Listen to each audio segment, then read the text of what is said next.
¿Se oye? Obviamente, muchísimas gracias a quienes organizan el SITAC y a la gente del PAC por la invitación, y más que por la invitación, además por la amabilísima y agradabilísima forma en que nos acogen y nos tratan en la Ciudad de México DF. Verdaderamente desde el primero hasta el último, hasta las personas que programan y se encargan de la organización, de la estructuración de estas dos instituciones, de estas dos estructuras, hasta la gente de infraestructura y demás. Tengo que decir que el trato es exquisito y estoy verdaderamente muy agradecido.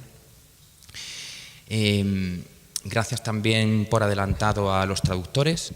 Suele ser una tarea complicada hacer la traducción simultánea de un congreso y en mi caso además doble agradecimiento porque yo no tengo una conferencia escrita, sino que voy a improvisar más o menos una serie de comentarios al hilo de una secuencia de imágenes, lo que quiere decir que en algún momento pueda ser un tanto, digamos, abierta o flexible la manera en que articule la enunciación de hoy. Y gracias también, por supuesto, muy especialmente a Cuauhtémoc, no solamente porque gracias por su invitación he podido venir al SITAC después de una primera ocasión el año pasado en que no pude asistir. La segunda oportunidad que él me brinda me permite estar aquí entre un montón de gente que aprecio. Y también, finalmente, porque, doble agradecimiento, como digo, Cuauhtémoc, porque es el que me ha permitido ocupar hoy el puesto del ponente que ha faltado, lo cual favorece que me pueda extender un tanto más en la presentación que originalmente tenía prevista. No va a variar el contenido, es una presentación que pensaba articular en el interior de la primera mesa que hemos tenido, a la que hemos asistido, y ahora lo que voy a hacer sencillamente es plantear un prolongamiento. Y este prolongamiento me gustaría que se entendiese como un diálogo, un contrapunto a varias de las cuestiones que en la mesa anterior se han planteado. En algunos momentos, como digo, con una relativa improvisación. Voy a referirme a alguna de esas cuestiones para hacer comentarios o aportaciones explícitas, pero yo creo que en todo momento la intervención que voy a hacer se tiene que entender como basada en un subtexto que efectivamente es un subtexto de diálogo con las propuestas, repito, que hemos escuchado en la mesa previa. Mi intervención, si tuviera que describir un diagrama al cual responde lo que voy a presentar, sería un diagrama que se articularía en un doble eje, vertical y horizontal, dos ejes cruzados.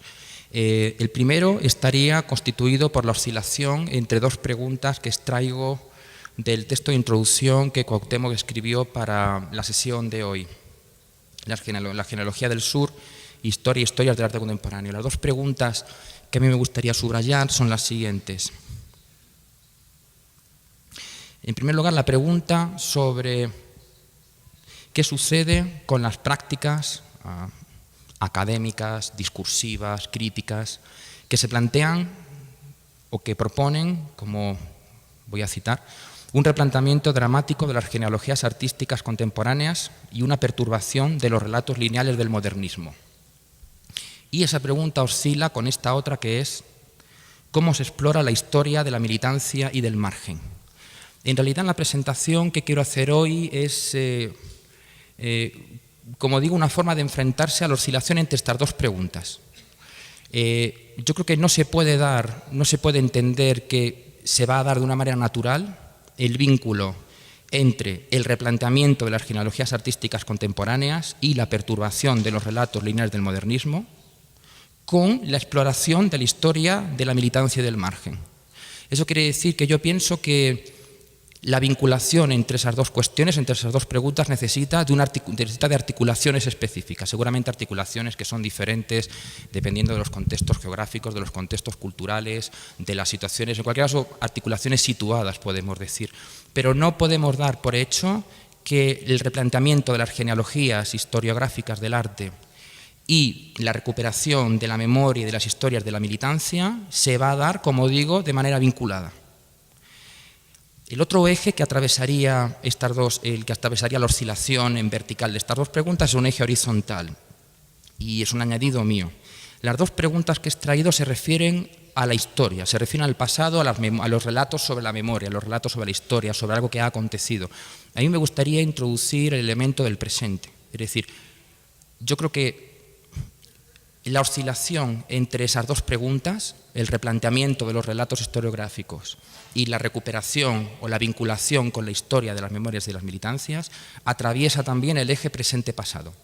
Entonces, la pregunta, digamos que mi intervención va a oscilar en diversos puntos de ese cuadrante, ¿verdad?, que forman esos dos ejes cruzados.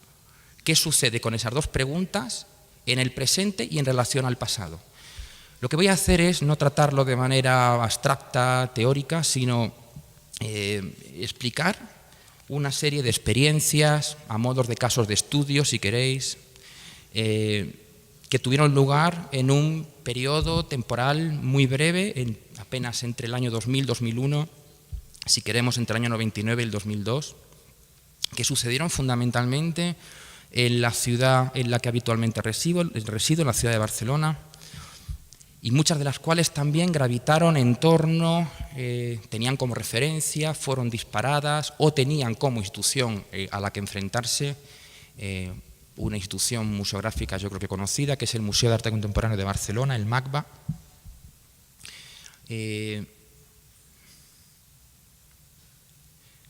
Esta es, digamos, sería como la estructura del léxico que voy a poner en funcionamiento hoy, que voy a activar hoy. Tengo que decir que no era fácil para mí articular una lectura que pudiera servir hacia afuera, que pudiera resultar productiva entre el tipo de experiencias que hoy voy a presentar. Es la primera vez, de hecho, que hablo de ellas en público prácticamente, después de haber participado durante muchos años en varias de ellas. Supongo que hay muchos motivos. En primer lugar, porque cuando uno está en el interior de los procesos no se preocupa tampoco mucho, efectivamente, de construir un relato memorístico de los mismos. También seguramente tiene que ver con el hecho de que mi presentación, en términos, si queréis, subjetivos, muy privados, tengo que decir que pienso que se articula o su articulación se permite porque de alguna manera nos encontramos en el fin del ciclo que dio lugar, que cobijó o que protagonizaron estas experiencias. Una nueva dirección actualmente en el Museo de Arte Contemporáneo de Barcelona, en el MACBA, supone evidentemente el cierre del ciclo que tuvo lugar bajo la dirección del anterior director del museo, Manuel Borja Villel, actualmente director del Museo de Arte Reina Sofía en Madrid. Pero no solamente yo creo que asistimos en relación a las experiencias que voy a narrar a un ciclo institucional, sino también a un ciclo de otro tipo, un ciclo político, en el que también en la ciudad de Barcelona y ha habido un cierre progresivo en los últimos años también de la intensificación de la experiencia política de movimiento, que fue también un contexto y un protagonista importante de las experiencias que hoy voy a contar. He decidido hacerlo como una especie de juego en el que, comenzando por un caso de estudio, voy a ir hilando con otros. Ya veréis que las soluciones de continuidad entre un caso y otro, entre una experiencia y otra, son soluciones de continuidad muy diversas. Casi es un juego de reverberaciones lo que voy a plantear. Es un juego de reverberaciones que no va a respetar mucho categorías de distinción en esas experiencias que atiendan a su supuesta diferencia en tanto que experiencias de tipo político, de política autónoma, de política institucional, artísticas, críticas, historiográficas, expositivas, arte público, etcétera. Más bien, al contrario, el juego de reverberaciones que voy a intentar que nos lleve de un caso a otro trata más bien precisamente de impugnar las fronteras entre esas categorías.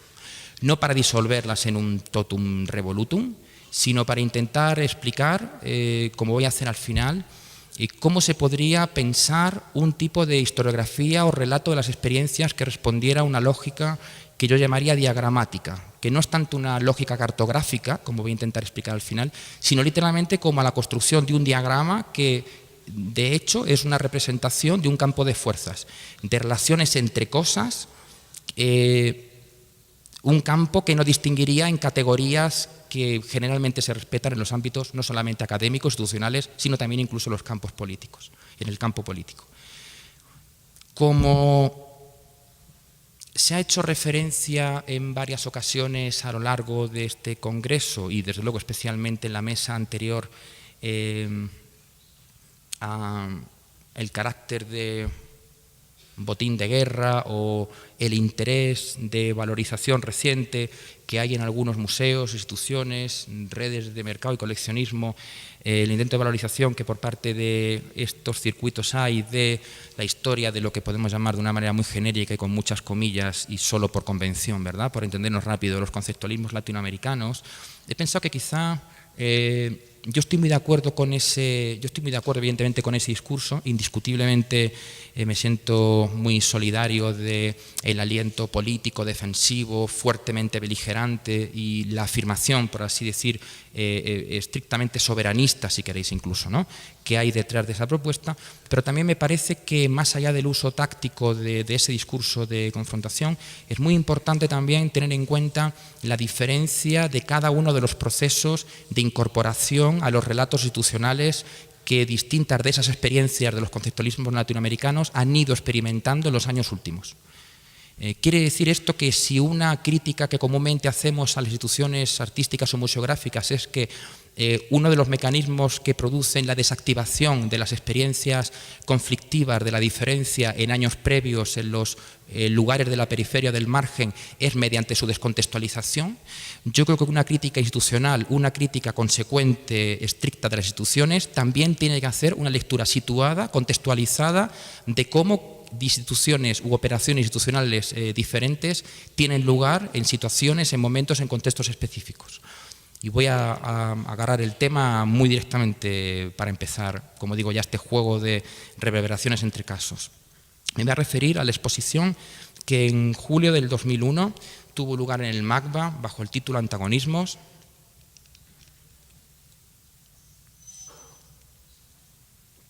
que en algunos ambientes es conocida como la exposición, por ejemplo, que supuso la palanca, la plataforma de lanzamiento internacional de lo que luego ha sido la progresiva visibilidad, por ejemplo, de la experiencia de Tucumán Arde en Argentina en el año 68. Antagonismos fue, por así decir, la primera exposición de un museo, una exposición de carácter muy genéricamente, digamos, de arte político, que en un museo europeo recuperó la memoria y presentó la experiencia de Tucumán Arde. ¿Cómo funcionaba Antagonismos? Antagonismos, con el subtítulo Casos de Estudio, era una exposición que efectivamente articulaba un tipo de genealogías verdaderamente extrañas para aquel momento, porque fijaos que no se organizaba, como vemos aquí en este pantallazo de su página web, sobre líneas temáticas, sobre linajes historiográficos, tampoco respondía estrictamente a una organización geopolítica de la información, sino que organizaba casos de estudio propiamente que entre sí eran enormemente heterogéneos, que oscilaban entre las experiencias de arte crítico, el arte povera, la Academia de Arte de Düsseldorf en los años 60, la mercantilización de la obra de arte, las políticas de identidad o el net art o el situacionismo. Este es el documento programático de Antagonismos. Este, por ejemplo, es una de las áreas, casos de estudio, muy interesante porque lo que intentaba, como veis, era reactivar el concepto de reproductividad técnica de Benjamin a través de la apropiación del mismo y de las consecuencias del mismo que habían extraído las prácticas de activismo artístico desde los años 70 y 80 en adelante. Vemos, por ejemplo, arriba una obra de Klaus Steig, después las Guerrilla Girls, la experiencia de ACT UP, evidentemente. Este es el caso de estudio que seguramente para la situación en la que nos encontramos ahora era más problemático, Latinoamérica. Arriba vemos el horno de Gripo, abajo también, abajo en tercer lugar vemos una obra de David Lamelas y es conocido, como digo, que una de las principales obras que también se incorporaban en esa constelación del que conformaba el caso de estudio Latinoamérica, Tucumán Arde, otras experiencias como el arte avanzada en Chile, CADA, el grupo CADA y tantas otras. es muy interesante pensar que Antagonismos era una exposición de muchísima visibilidad. Ocupaba una posición muy fuerte en el interior del museo. Todas las plantas del museo estaban ocupadas por la exposición y, sin embargo, su recorrido era bien extraño, porque, como digo, la organización era bastante extraña. Era como una especie era como entrar a un gigantesco almacén, un almacén verdaderamente gigantesco de experiencias de anudamiento entre el arte y la política desde los 60 en adelante hasta prácticamente la actualidad, en el momento en que la exposición se hizo. Y era como un gigantesco almacén en el que alguien, de una manera relativamente improvisada, con mucha urgencia, hubiera organizado parte de los materiales, como digo, con gran improvisación.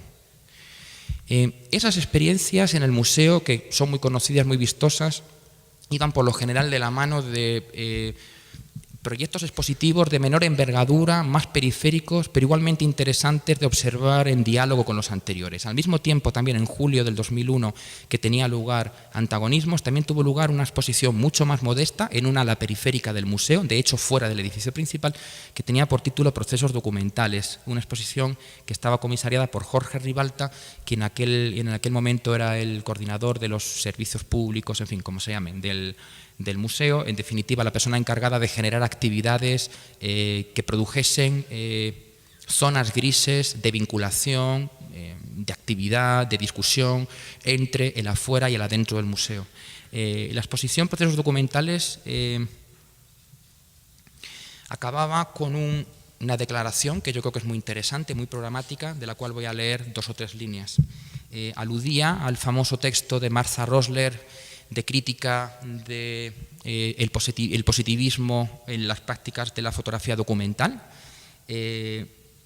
para hablar de la promesa incumplida que ese texto albergaba de poder articular un tipo de documental a través de la fotografía contemporáneo que oscilase entre el positivismo clásico de la fotografía, el campo artístico, la política, la poética, y que además fuese un documental que, recuperando la tradición del realismo en las prácticas del arte político, fuese fuertemente antipositivista, antinaturalista, antiilusionista. El texto, la parte final del texto, como decía, del comisario de Jorge Ribalta, decía lo siguiente: hoy podemos decir que esa promesa del documental aún continúa incumplida. En su búsqueda, los trabajos en esta exposición ofrecen modelos de un posible arte cívico, de una exigencia de realismo que preserve un valor de resistencia en la imagen, a fin de poder dar cuenta de la experiencia metropolitana del sujeto político subalterno bajo las actuales condiciones históricas.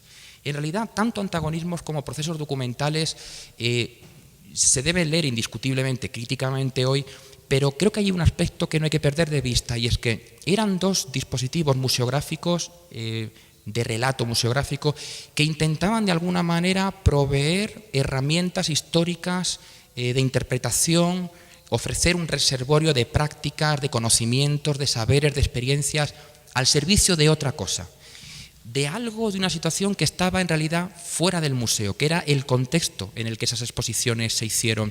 El texto de Jorge los pone de una manera muy clara. La cuestión es cómo construir, cómo volver a pensar en un nuevo ciclo histórico a principios del nuevo siglo, un nuevo tipo de arte cívico que efectivamente ofreciese herramientas de resistencia a los nuevos sujetos subalternos. ¿Cuál era ese contexto en el que las exposiciones ambas se hicieron? 2 activistas trabajan sobre un mapa de Génova en el año 2001, en julio, el mismo mes en que tanto Antagonismos como Procesos documentales se hicieron, preparando las acciones que iban a resistir, que se iban a enfrentar a la cumbre del G8, de los 8 países del mundo que se consideran a sí mismos los más industrializados y los más ricos. Una de las experiencias, sin duda, Génova más importantes que tuvieron lugar dentro del breve ciclo de contracumbres que caracterizaron con mucha intensidad ese periodo que conocemos de una manera muy genérica, o que conocimos como movimiento global o movimiento de movimientos. Este es el lateral de las protecciones laterales con la inscripción Génova Libre del bloque de los Tute Bianche, uno de los bloques que atacaban el centro de la cumbre del G8 ya desde el primer día de las protestas. Esta es una imagen general del bloque de los tute bianche, de los monos blancos, una experiencia política de experimentación, de creatividad política muy interesante en Italia. Los monos blancos, de alguna manera, lo que pretendían era volver a recuperar, a través de un determinado tipo de señalización y de discurso político, volver a recuperar la legitimidad de la acción directa, de la confrontación, del antagonismo en el espacio público, en una Italia donde efectivamente la idea de protesta en el espacio público estaba fuertemente deslegitimada y fuertemente criminalizada después de la situación de estado de excepción que Italia vivió en el largo ciclo de resistencia social, de protesta, que prácticamente situó a la sociedad italiana en unas condiciones preinsurreccionales entre el 68 y finales de los años 70.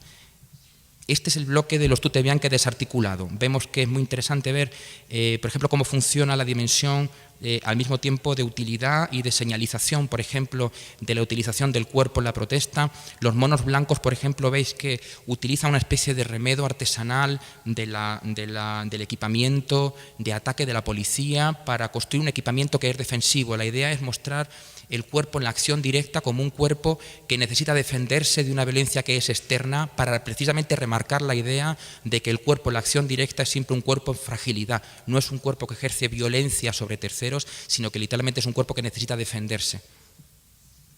La columna de los tute bianche fue desmantelada duramente por la policía, como quizás sepáis. Estos camiones de los carabinieri que vemos no están paseándose, están directamente atacando a la multitud, a una manifestación masiva, produciendo no solamente atropellos, sino utilizando armas de fuego desde el primer día de las protestas. Este es Carlo Giuliani muerto, seguramente el caso más conocido, o el caso más vistoso, más espectacular del resultado de la represión violenta de la policía en Italia. De alguna manera se puede considerar que lo que la policía, el Estado italiano produjo en Génova fue un experimento, un caldo de cultivo de guerra civil controlada. Seguramente la situación de cancelación de los derechos civiles y de represión política más grave que había sucedido en el corazón de Europa prácticamente desde los años 60. Tuve muchas dudas sobre si poner la fotografía de Carlo muerto hoy en este auditorio, en una pantalla tan grande. Lo hago por dos motivos. En primer lugar, porque estamos en Tlatelolco.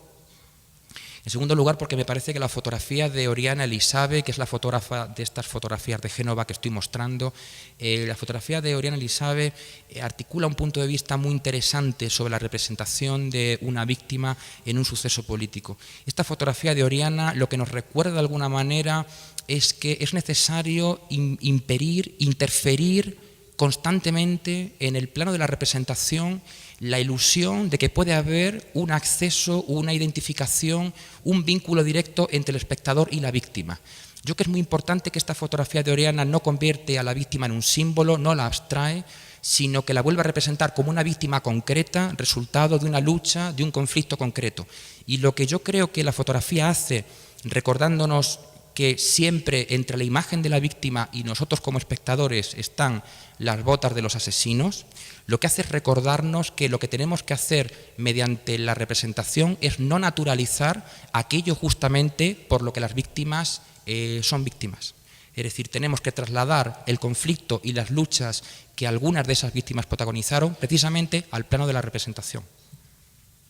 Esta es la señalización del lugar donde murió Carlo. Indiscutiblemente Génova, como digo, forma un arco que en términos de la historia política reciente europea es muy importante y que podemos pensar como articulado en un lapso de tiempo muy breve, extremadamente intenso, entre Génova, julio del 2001, y Praga, septiembre del año 2000.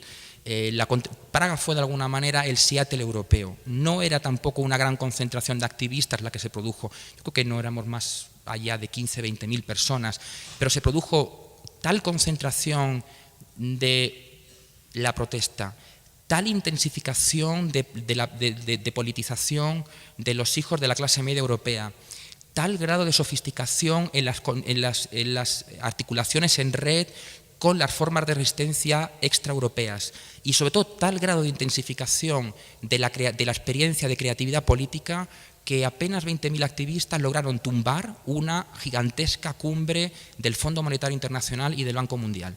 Como digo, la experiencia de concentración de las formas de creatividad política fue enorme, junto con el bloque también de los desobedientes o de los tute bianche, como hemos visto antes en Génova, en Praga también, por ejemplo, nos encontramos la columna rosa plateada, no me voy a detener en ello, que no tengo mucho tiempo, voy a mostrar solamente unas pocas imágenes. Sí me gustaría, como digo, resaltar que fue un momento... Fue una experiencia verdaderamente política de una intensidad y muy singular en la biografía, como digo, de los hijos de la clase media europea y sobre todo en la experiencia de articulación política sofisticada con las formas de resistencia extraeuropeas en un plano que iba más allá del plano de la solidaridad y directamente reforzaba el plano estricto de las resistencias. Se da la circunstancia de que en octubre del año 2000, es decir, menos de un mes después de Praga, tuvo lugar en Barcelona, también dentro del Museo de Arte Contemporáneo del MACBA, un taller que tenía por título De la acción directa como una de las bellas artes. Es decir, es un taller que se venía produciendo desde antes de que tuviera lugar Praga. De alguna manera, la construcción, la participación que algunos activistas o incluso artistas activistas estaban teniendo para la producción del evento, del acontecimiento político Praga,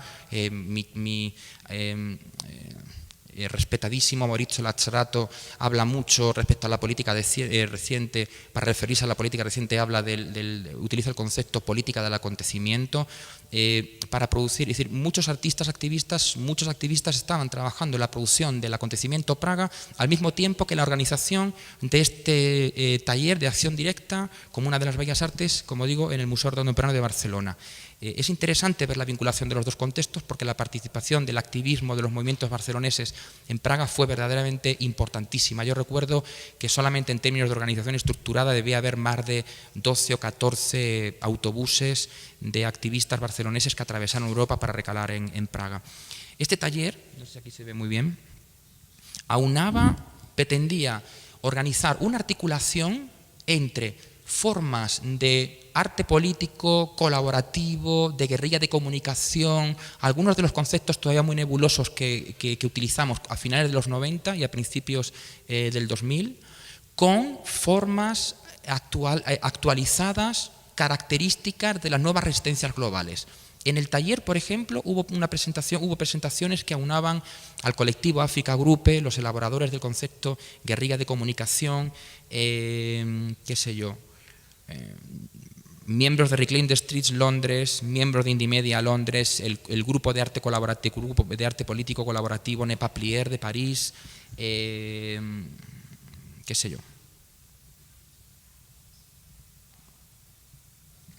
Ese taller disparó un proyecto de colaboración con el museo que fue financiado por el MACBA y que tenía por título genérico, por nombre genérico, Las Agencias.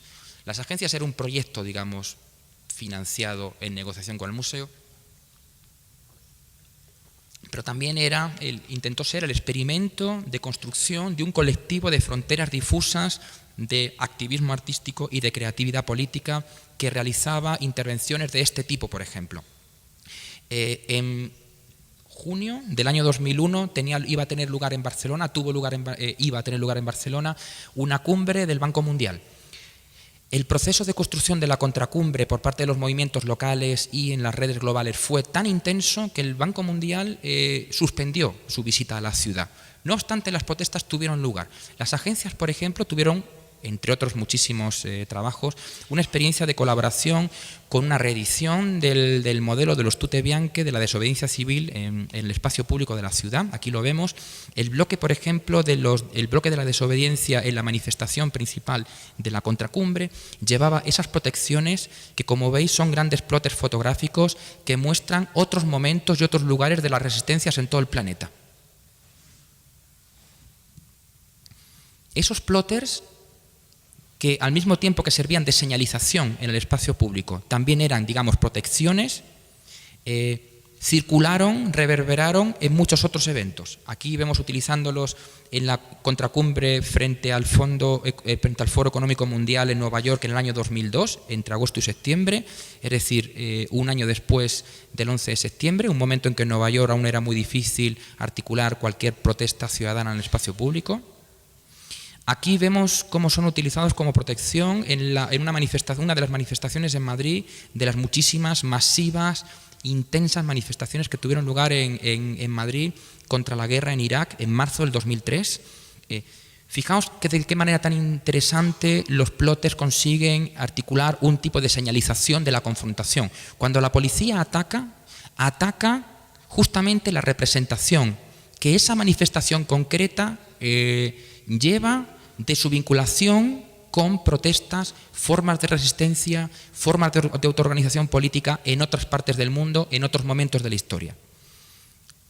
Además, se producían imágenes fuertes para la prensa que contrarrestaban las imágenes característicamente demonizadoras de la protesta por parte de la prensa. Aquí vemos en El País esa fotografía de la manifestación llevando en alto los plotters, y qué interesante es ver esa foto en relación con esta otra.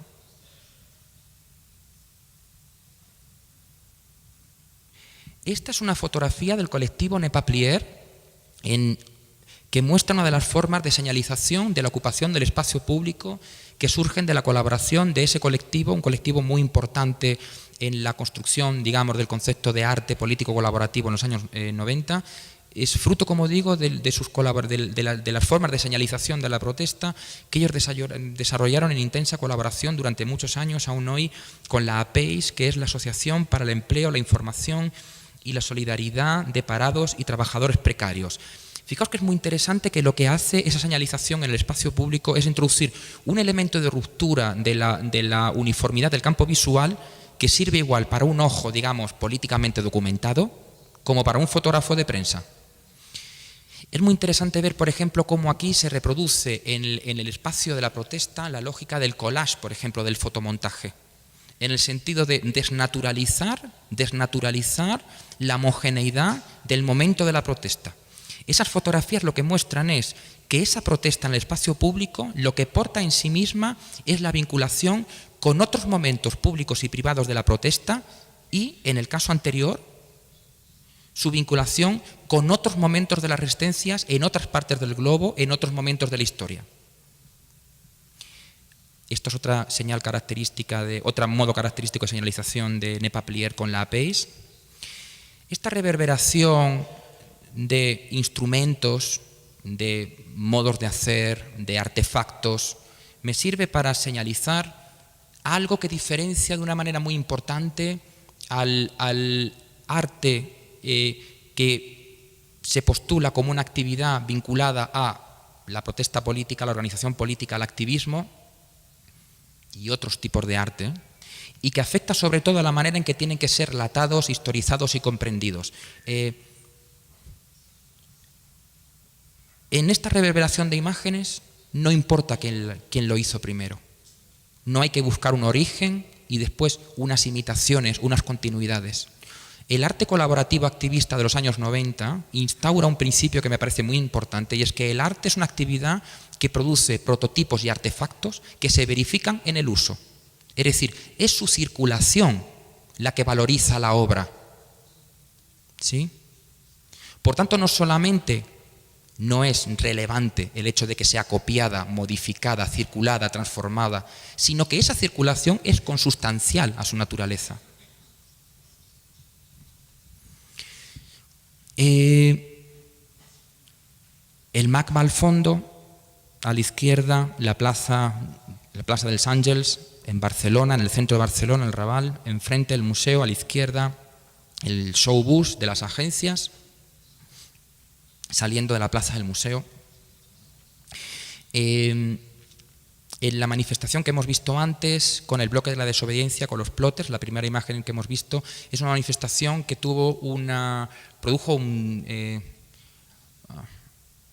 se resolvió con una tensión muy fuerte en el espacio público de la ciudad. No solamente fue infiltrada por la policía secreta y duramente reprimida de su exterior, sino que además era una manifestación masiva, festiva, compuesta por familias, con niños pequeños. Era una manifestación, digamos, de salida de protestas más contundentes.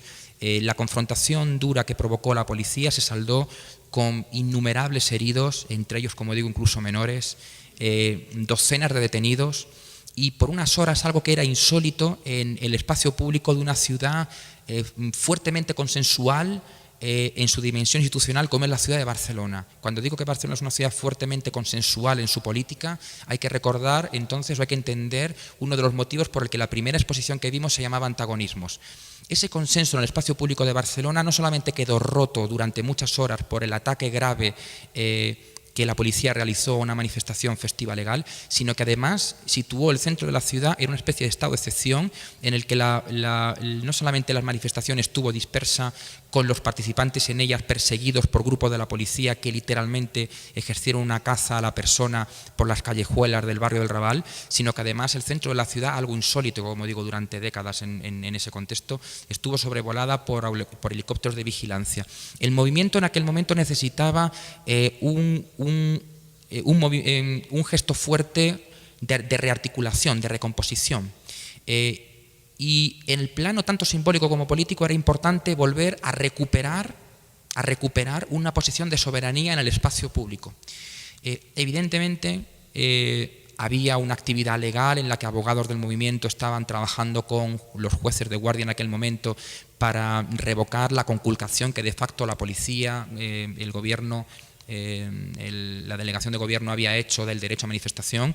En paralelo con eso, en articulación con eso, el Autobús de las Agencias tuvo un papel muy relevante.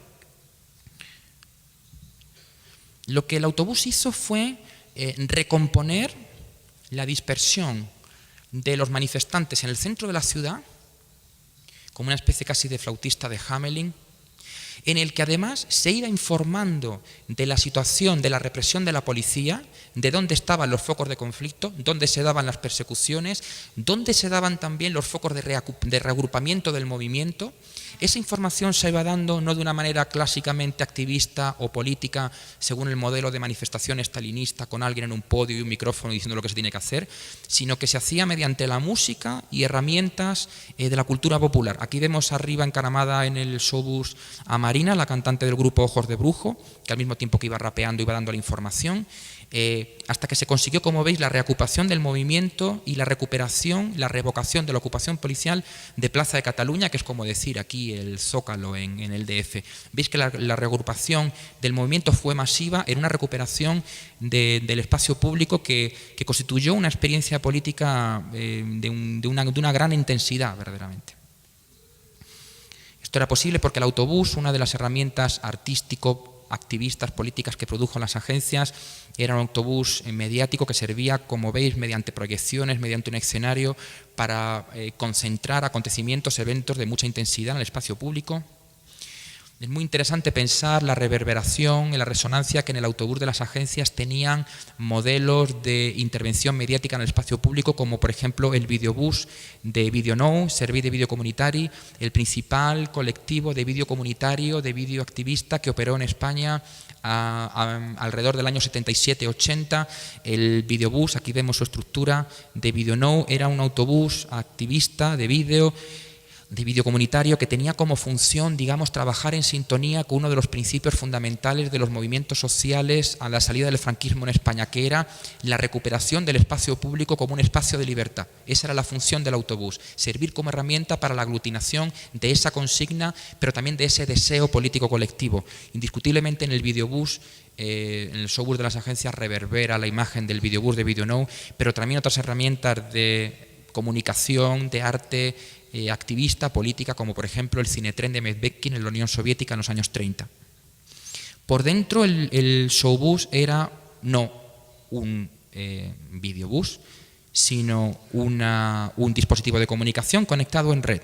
Aquí lo vemos funcionando en el Border Camp, en el campamento contra las fronteras de Tarifa, también en julio del 2001, las mismas fechas que desacuerdos y que procesos documentales, como vimos al principio. El Border Camp en Tarifa fue uno de los muchos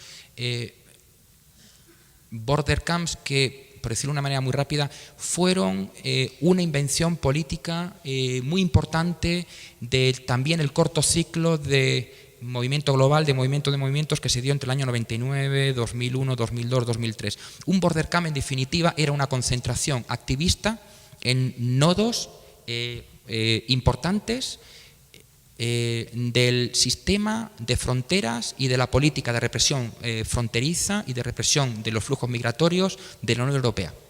Un border camp era un lugar donde se intentaba atacar ese sistema represivo que forma la pinza fronteras política migratoria en Europa, un sistema represivo que, como seguramente sabéis, está situando a Europa en un estado de excepción político en muchos aspectos equiparable al momento de las leyes de excepción raciales que se dieron en los años 30. Evidentemente, en este caso, leyes contra los sujetos migrantes. El Border Camp de Tarifa fue una experiencia muy importante de los movimientos en... ¿Llevo 40? 5 minutos más.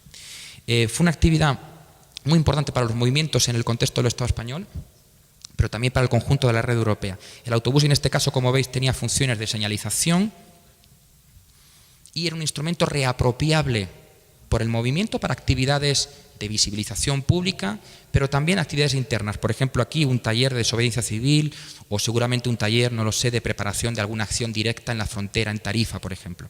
Como sabéis, Tarifa es la ciudad más al sur de Europa. Es uno de los principales lugares al que llegan pateras, embarcaciones desde África. De hecho, en Tarifa se puede decir que es el lugar de la frontera europea donde se está produciendo de una manera más clara un auténtico genocidio contra los sujetos migrantes. Voy a explicar 3 cositas más muy rápidas en este encadenamiento. La red que organizaba los border camps en Europa y en otras partes del mundo era la red No Border. Una de los ejemplos más importantes que hubo en su momento, no me puedo detener, de organización política en red de los movimientos globales. La red No Border ponía, además de los border camp, hacía característicamente campañas muy importantes, muy inventivas de guerrilla de comunicación, como esta campaña, el Deportation Class, una campaña que llevaba a denunciar de una manera enormemente ambigua la colaboración de las empresas aeronáuticas europeas en el transporte, en la deportación de inmigrantes expulsados de la Comunidad Europea. En este caso era una campaña contra Lufthansa, que se produjo en otros lugares. En España la hicimos contra Iberia. Simulaba ser efectivamente una oferta de la compañía aérea alemana. Produjo un daño localizado muy intenso contra Lufthansa en los meses en que la campaña tuvo lugar. Una de las subredes pertenecientes a la red No Border era la red No One is Illegal, ninguna persona es ilegal, una red también importantísima de organización activística, creativa, comunicativa alrededor de la cuestión migrante. Este es el manifiesto, con esto voy a acabar y luego después ya un prólogo muy breve. Este es el manifiesto de presentación de la red Ninguna persona es ilegal del año 97. Lo que no mucha gente sabe es que este manifiesto y la red se presentó en Documenta 10, en el verano europeo del año 95.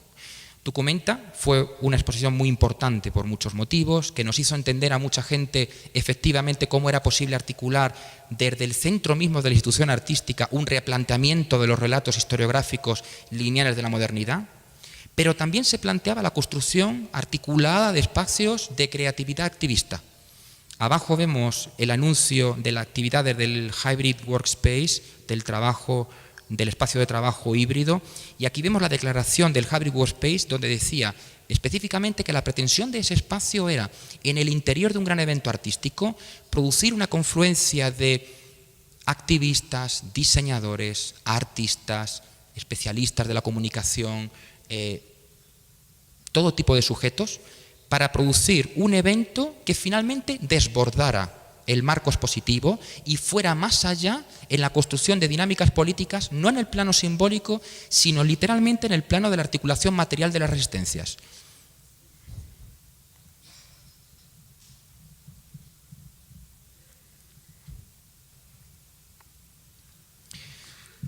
Y el caso de Documenta 10 demuestra, yo creo, algo muy sencillo, y es que la lógica que siempre nos lleva a interpretar que las instituciones van detrás de los procesos capturándolos es una lógica solo relativamente cierta.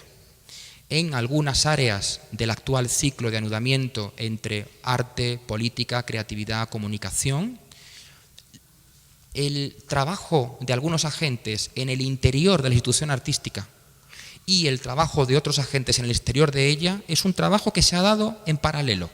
El caso de Documenta 10, como digo, en el año 95 lo demuestra. El año 95, por situarnos de una manera muy fácil, es muy poco después del alzamiento zapatista y varios años antes de que ni siquiera se pudiera imaginar que se iba a producir el estallido de Seattle. Y en una exposición, en la exposición mundial de arte contemporáneo, se produce, como veis, ese espacio de vinculación, de articulación entre el cuestionamiento de los relatos historiográficos y la producción de dinámicas artístico-políticas desbordantes que dan lugar, de hecho, como digo, a algunas de las redes que fueron más importantes en la organización de política de movimientos en el último ciclo. Bueno, creo que he explicado la mitad de lo que quería explicar, realmente es más que suficiente por el momento. Solamente mostrar cómo lo que he ofrecido de una manera muy rápida, muy deslavazada, un poco desarticulada, podría ser un modelo muy modesto, si queréis, de lo que yo llamaba una articulación de una historia, de un relato diagramático. Yo tengo algunos problemas con el concepto de cartografía en el sentido de que un mapa parece casi hablar de un sistema de representación de acuerdo con el cual una realidad o un territorio previo se traduce a un sistema abstracto de signos. Pero siempre hay algo previo que de alguna manera se cartografía.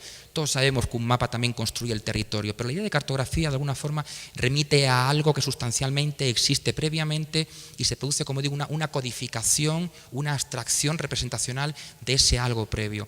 Yo creo que el concepto de la idea de diagramación trata literalmente con una serie de objetos, de experiencias, de elementos que sencillamente se organizan en un mapa de fuerzas. Estos son los diagramas, muy rápidamente, que nosotros elaboramos para una investigación sobre la historia de las relaciones entre el arte y la política en España desde finales de los años 60, un proyecto que seguramente pudo tener lugar en el Museo de Arte Contemporáneo de Barcelona por los precedentes de varios años de experimentación que acabo de mostrar, muy simplificadamente. Fue un proyecto en una medida importante fracasado, que generó muchísimas tensiones, muchísimos problemas. Creo que en cualquier caso que fue de alguna manera un fracaso productivo. Los diagramas de la investigación que yo coordiné con 20 investigadores de todo tipo y con finalmente una red de más de 100 sujetos eran de este tipo. Este es el diagrama global de prácticas desde los 60 hasta la actualidad. Diagramas parciales, el diagrama de las prácticas feministas y queer, donde se ve, por ejemplo, cómo el punto de vista del presente o de los 80 afecta reconstruyendo las prácticas de mujeres artistas feministas de los años 70. Este diagrama, por ejemplo, muestra claramente que la construcción no es lineal del pasado al presente, sino que hay una reconstrucción de un pasado que no era previo a través del punto de vista políticamente anclado en un momento determinado. Este es el diagrama de las prácticas artísticas colectivas que pretendía mostrar una relación sofisticada, compleja entre eventos históricos y políticos y prácticas de grupo. Este es el diagrama simplificado, cómo estaba organizado según distintos paradigmas de actividad artístico-política colectiva, desde los 60 hasta la actualidad, hasta el caso de las agencias. Y este es el diagrama general de actividades muy difusas de lo que llamamos globalización desde abajo, que de alguna manera aludía al ciclo reciente de hibridación entre política, activismo, arte y comunicación. Bueno, digamos que lo dejo sin clausurar, con un montón de preguntas abiertas y con el léxico completo que quería desgranar hoy, y veis que he llegado prácticamente a la mitad, pero me he comido bastante tiempo. Muchas gracias en realidad.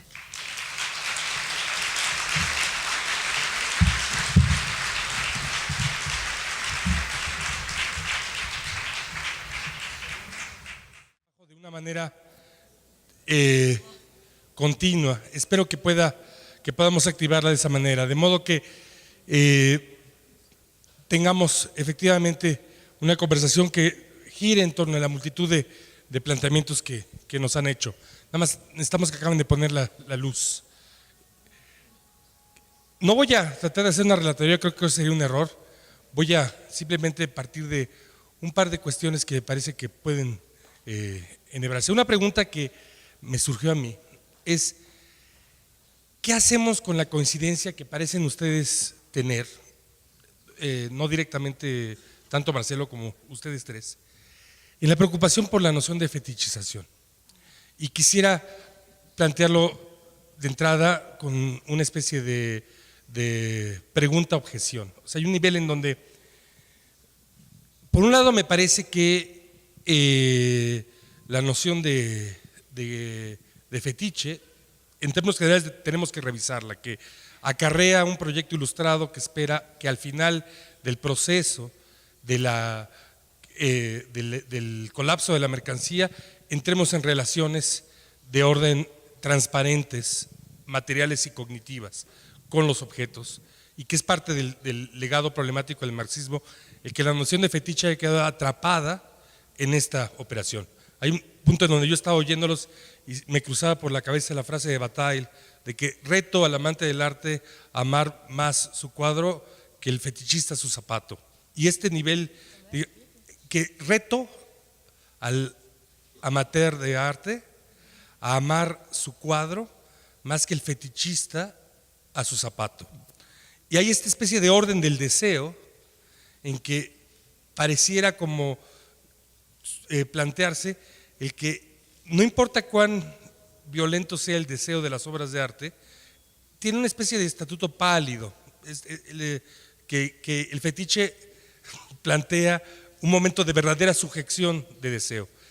Y al oponerse bajo la noción de fetichización a la manera en que la historia del arte radical circula, a mí me parece preocupante la posibilidad de que ese territorio de activación de deseo, que probablemente es parte de las ambigüedades y dobleces de la obra, pudiera entrar en crisis.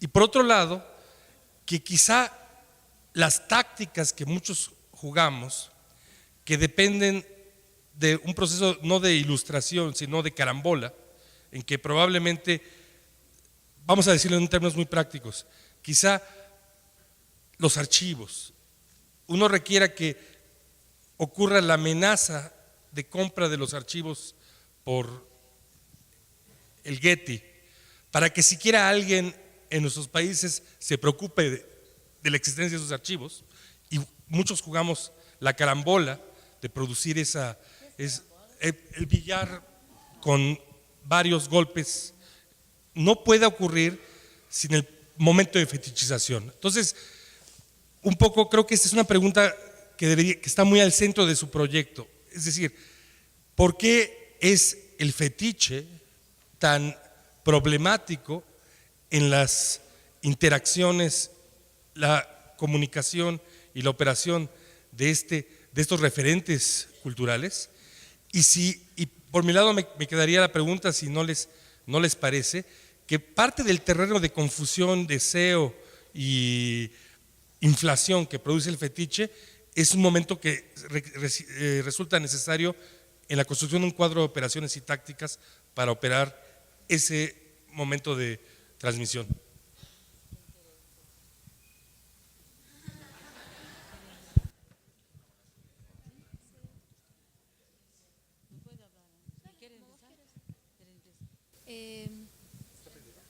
Hola, sí. Creo que es una muy buena pregunta, alguna vez ya discutimos bastante sobre eso. Pienso que nuestra insistencia sobre el riesgo de la fetichización tiene que ver con que lo que ocasiona en primera instancia es extraer de una práctica muchísimo más compleja y viva apenas un residuo material para volverlo mercantilizable en el circuito del arte. Entonces, que muchas veces lo que vemos en este proceso de fetichización tiene que ver justamente con extrapolar, extraer de su circunstancia histórica, de su complejidad de práctica, etcétera, apenas un conjunto de restos materiales que terminan inscriptos, valorizados en el mercado del arte y completamente fuera de esto que nosotros llamamos la posibilidad de reactivar la memoria de la experiencia en su complejidad. Pienso que el riesgo que vemos es fundamentalmente ese. Bom, a continuación de lo que dice Ana, en el contexto en que estamos interveniendo, voy a pensar esa cuestión del fetiche en este contexto preciso, ¿no?, de lo cual estamos hablando. Yo decía que no es por acaso que en el mismo momento, pasados los 30 años que normalmente es necesario para poder atravesar el trauma y poder llegar a lo que estaba antes y que ha sido desactivado por la violencia que ha causado el trauma, pasados esos 30 años, en el momento en que América Latina empieza a poder reconectarse con este pasado, e a poder reconectar-se não para monumentalizá-lo, porque, por supuesto, durante todos esses 30 anos, este passado estava aí circulando, mas como representação desde sua exterioridade. A elaboração, a reconexão, a ativação do que ha sido a radicalidade dessa experiência, recém começou na segunda metade dos anos 90. Não? Pero isso, aí há dois detalhes que para mim são muito fundamentais. Pero também toda a Europa do Leste, a África do Norte e a Península Ibérica, nos 60 e 70, o que caracterizou nesta movida é que a dimensão política da instituição se incorporou a esta investigação, a esta problematização e a invenção de poéticas que tornava essa experiência explícita e passível de intervenir e abrir esta possibilidade na subjetividade no entorno. E aí não estou falando da política como a arte a serviço da política, a arte como um veículo de denúncia ideológica ou de conscientização, senão a questão política como parte mesma da poética, propiciando uma experiência que abre esta possibilidade na subjetividade e no entorno. E isso ha sido uma especificidade nestas regiões, não porque aí há uma consciência superior de outras regiões, sino que estávamos todos bajo condições de opressão. Y como sabemos, los efectos de la dictadura en el plano inconsciente, de las dictaduras o regímenes autoritarios en general, en plano inconsciente son más impalpables y mucho más graves do que lo que se percibe de la violencia de estos regímenes desde el punto de vista visible y consciente, que es todas as coisas terríveis que conhecemos, de tortura, de prisão, de censura, etc. Em cambio, a incidência desses regimes em la possibilidade mesmo de pensar é muito grave, porque o movimento de pensamento queda totalmente associado ao perigo de terror. E a experiência de la humillação debilita completamente a possibilidade de pensar, é decir, criar. Então, é contra este efeito que se han inventado muitas poéticas muito interessantes e muito singulares nestes contextos, e não só na América Latina. Então, na contracultura latino-americana e em muitas práticas artísticas, se ha vuelto possível uma mescla entre micro e macropolítica em las próprias práticas artísticas, ou se ha vuelto possível superar uma excisão entre poética e política que estuvo presente ao longo de todo o siglo XX e que foi responsável por muitas coisas terríveis que vivimos nesses século. Muitas derrotas tiveram lugar por essa separação entre poética e política, ou entre a figura clássica do militante e a figura clássica do artista, que a micropolítica estaria de um lado e a macropolítica do outro. Em outro plano desse mesmo contexto onde estamos intervenindo, é que também, a partir da segunda metade dos anos 90, é quando queda muito claro, empieza a quedar claro a relação do capitalismo financeiro globalizado com o pensamento. Queda claro a que ponto a força de criação de pensamento se volvió uma força de trabalho fundamental que está no centro mesmo da produção de capital, de muitas maneiras que não cabe desenvolver acá, mas há muitas coisas sobre isso hoje em dia, cada vez mais, não?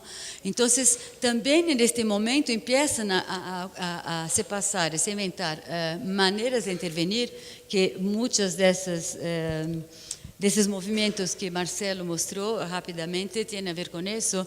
Empieza a haver uma necessidade novamente de juntar poética e política e de superar essa cisão entre micropolítica e macropolítica, tanto do lado del activismo como del lado de las prácticas culturales y artísticas. Entonces, por esta doble situación, que es ya un momento donde ya hay una tercera generación, no la de nosotros que vivió lo que se pasó en los 60, 70, sino ya una tercera generación que quiere, que necesita conectarse y que es posible conectarse, no con las historias y las acciones de esta época, sino con la calidad de la experiencia, con la contundencia de esa experiencia, no solo del punto de vista cultural, pero del punto de vista de la propia manera de vivir el cotidiano, las relaciones, etcétera y tal. En el mismo momento que eso se vuelve posible, también se vuelve absolutamente necesario replantear essa articulação entre poética e política, evidentemente face a uma situação totalmente distinta lá dos anos 60 e 70 e evidentemente inventando outros dispositivos e outras estratégias.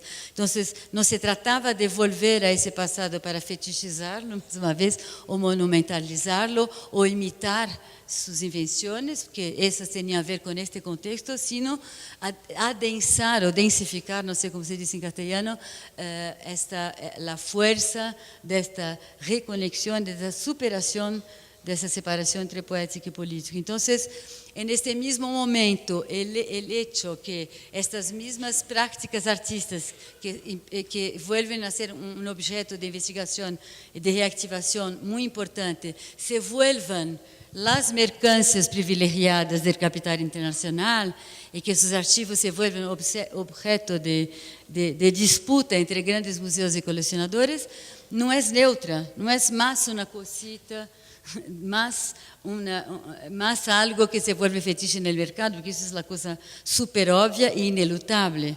Es que justamente después que hay una especie de desactivación de la vida pensante en América Latina y en esos contextos, en los años 60 y 70, y que esta vida pensante se vuelve a activar y necesita de esta conexión para densificar esta activación, es exactamente en este momento que más una vez hay una especie de tentativa de desactivación de eso que está apenas empezando a moverse, en esta operación donde se saca toda esa documentación de estos contextos, en caso de nuestra red de América Latina, ¿no?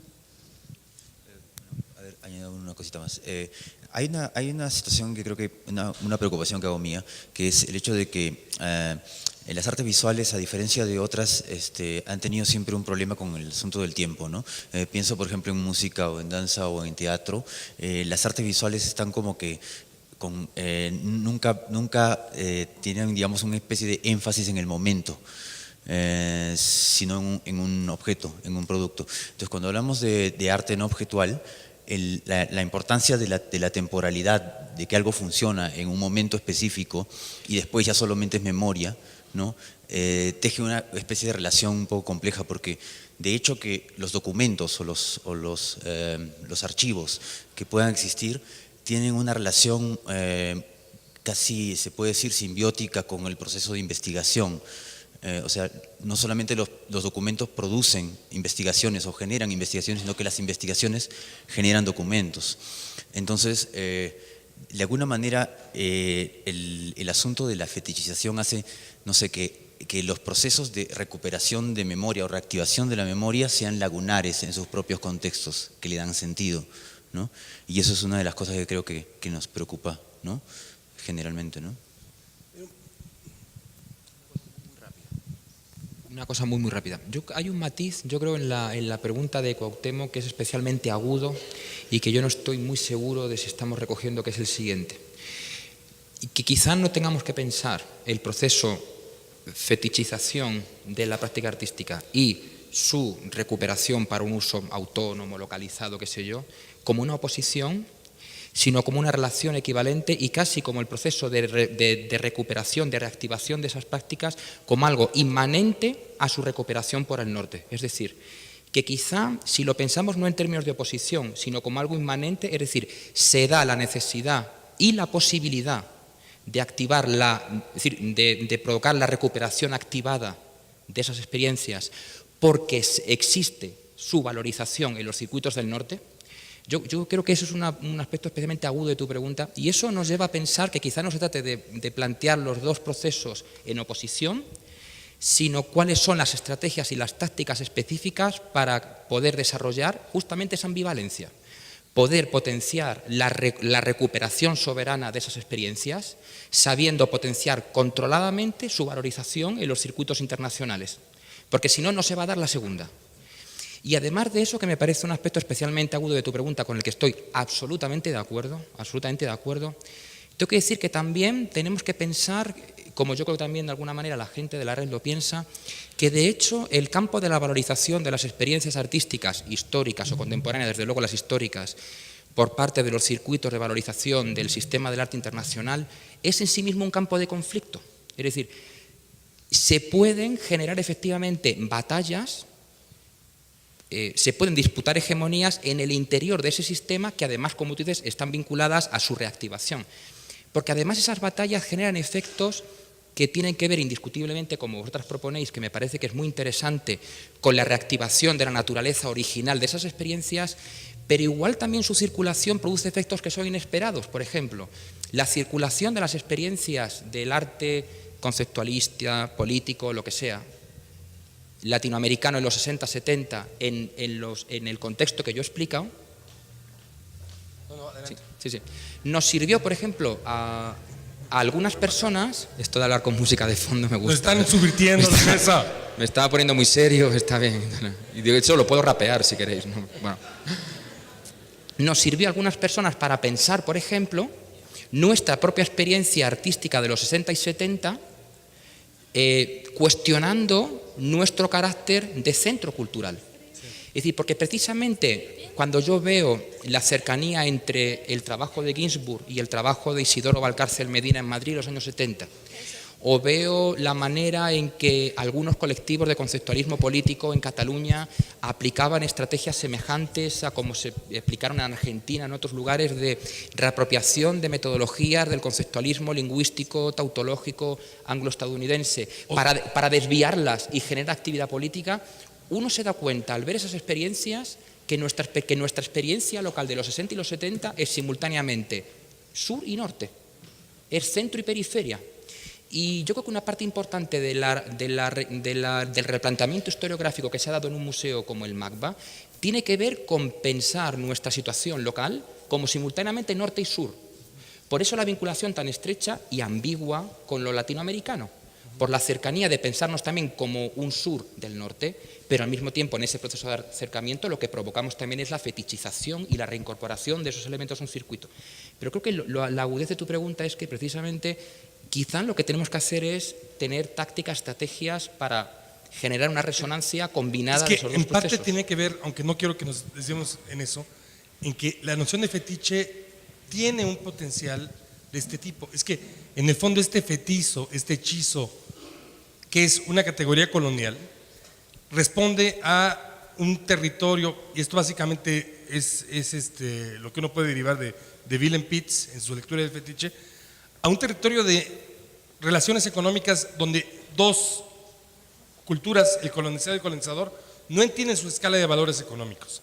Y entonces uno percibe al otro rigiendo sus intercambios como absurdos e irracionales, y el otro a su vez percibe la lógica de representación como incomprensible. Y eso hace posible que incluso los Nikisi, Congo, puedan hacer interpretaciones de santos católicos. O sea, hay un territorio de malentendidos que potencia la noción de un sobrevalor o un infravalor constantemente fluctuando entre dos dialogantes que acaban teniendo que negociar bajo nociones de opresión y violencia entre sí dentro de una economía perturbada. Y yo siento que en la operación del arte latinoamericano frecuentemente nos encontramos en esa situación, en donde hay una constante situación norte-sur, donde el norte de pronto llega y dice, pero ¿cómo es posible que puedan hacerle caso a Beatriz González?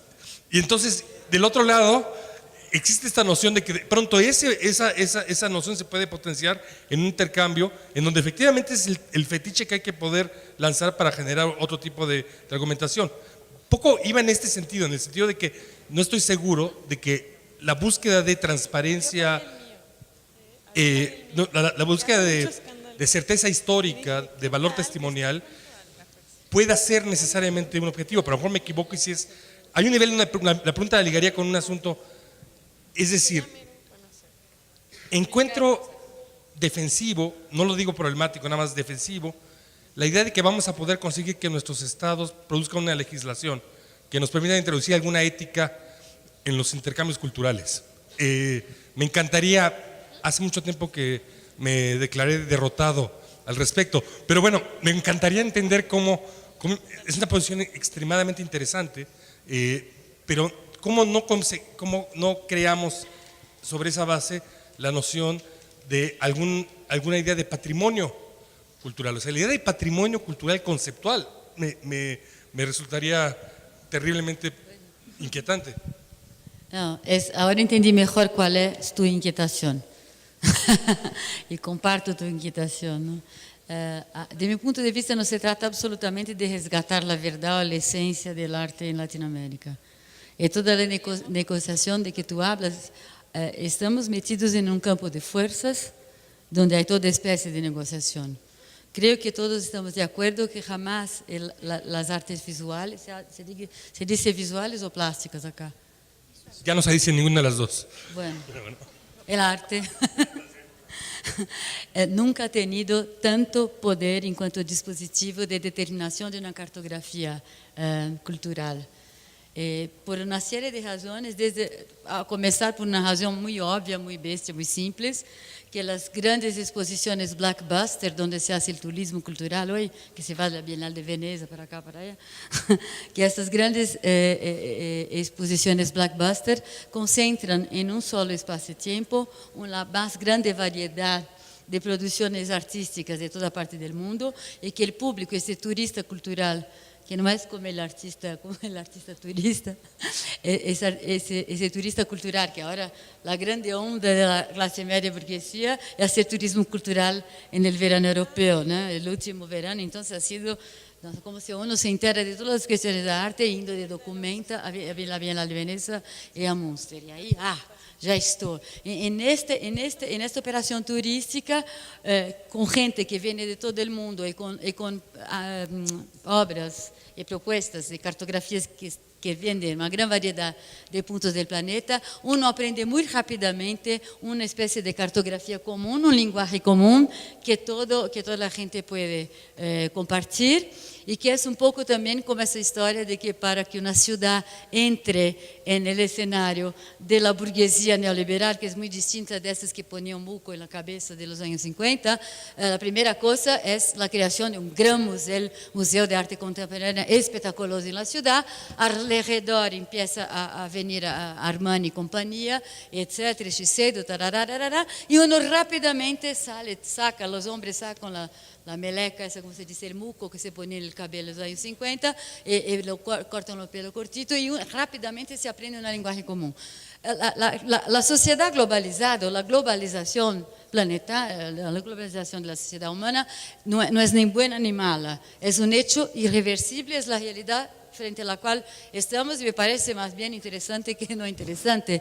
El problema es que ese es un campo de lucha y el arte visual tiene, como nunca ha tenido, un rol de determinación de una cartografía totalmente destituida, donde se apaga, se borra totalmente todos los atritos, los conflictos, las tensiones, las dificultades de construcción de una serie de lenguajes posibles, como tú dices, de negociaciones posibles en el marco de esta globalización.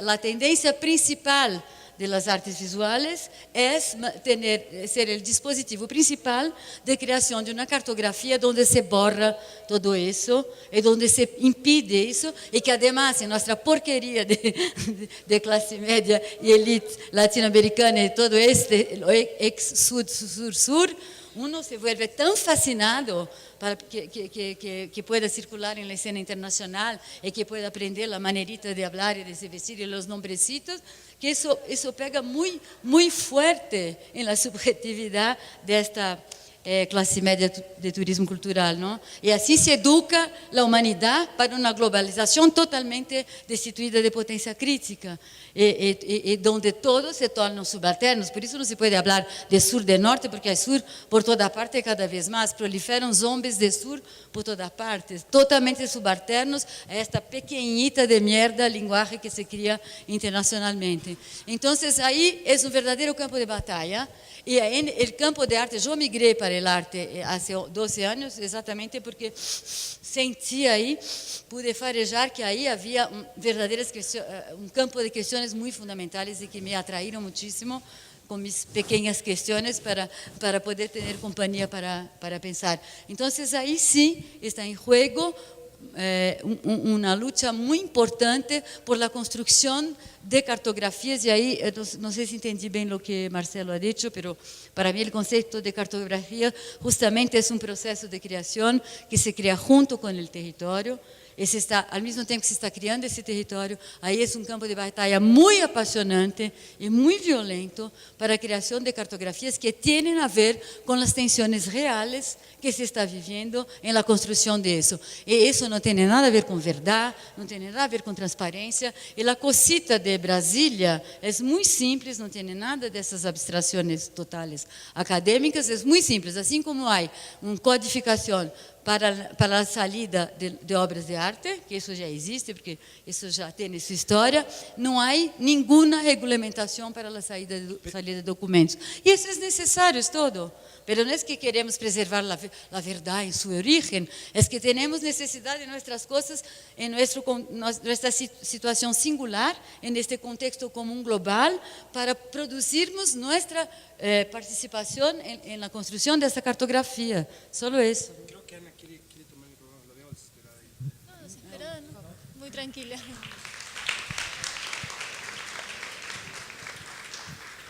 No, coincido plenamente con lo que dice Sueli. Quería agregar simplemente al matiz de tu pregunta respecto de patrimonio, Estado, que esta gestión casi kamikaze que vamos a emprender en Brasilia no parte de una posición ingenua pensando que el Estado puede salvar el patrimonio.